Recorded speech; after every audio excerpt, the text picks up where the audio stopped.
Well, let's talk about the day's developments. I'm joined now by Laura Blumenfeld. She's a senior fellow at the Centre for Strategic Studies at Johns Hopkins University. Laura, thanks for joining us here again.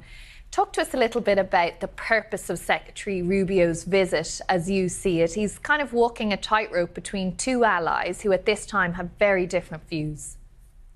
Very different and very different times. If you think about today, 5 years ago, the White House hosted Israel and the Gulf states to sign the Abraham Accords. Today, 5 years later, we're watching a very different kind of Abrahamic discord. We watched two kinds of shows today. One of them, yes, was Secretary Rubio signaling his support for Israel, sort of showing that he supports its military approach to Hamas. He talked about the kind of real world versus the ideal world. The ideal world is where diplomacy wins, but in the Middle East, again, echoing Netanyahu, he said, it's really hard power that makes a difference. The second show, again, it was a show of solidarity for Qatar, and we saw that in the Gulf nations in the Arab Summit, the emergency summit, to support Qatar, and what they saw was an assault on its sovereignty and its dignity. But was it statements, or is there anything of substance? So the day ended with a real contrast between appearances versus reality. The reality, unfortunately, is grim. And on that point, where does it leave those peace talks? Well, the peace talks, unfortunately, I think we're going toward a kind of diplomatic arms race as we head into the UN General Assembly and the talks that are happening there, as the European countries, with the support of Saudi Arabia, are going to go for recognition of Palestinian statehood. Rubio said today that that will inevitably cause a response from Israel. Whether that'll be annexation or something else remains to be seen. But the United States is saying that they would not be surprised if Netanyahu kind of further escalated. We're looking for an off-ramp. Last time around, the thing that sort of triggered and gave birth to the Abraham Accords was the UAE.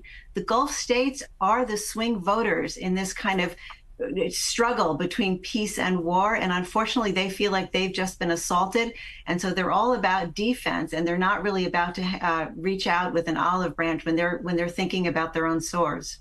Is there still a role for the US in all of this? Because many of the other states would see that that point of influence is the US, is the Trump administration. Absolutely, and that's the big question hanging over all of this in the Middle East as well as in Ukraine. What is President Trump's end goal?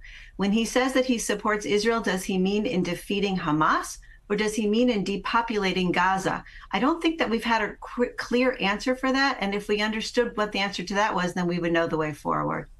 Is the US becoming increasingly isolated, though? I mean, you're outlining there all the allies of the US who are going to recognise Palestine at the UNGA next week, and we've heard calls for an economic sort of boycott as well from the EU and from Gulf states.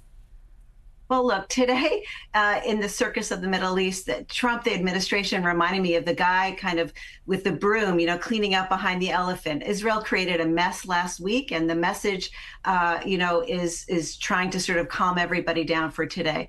But going forward, the U.S. still is the superpower. It's the voice, the only voice that matters for Israel. They are saying quite clearly, Secretary Rubio stated that the onus is on Hamas. They started October 7th by launching the attack. They're holding the hostages. This could be over tomorrow. So for as long as the United States holds fast with Israel, then Israel is going to stick to its guns. Okay. And those are guns blazing.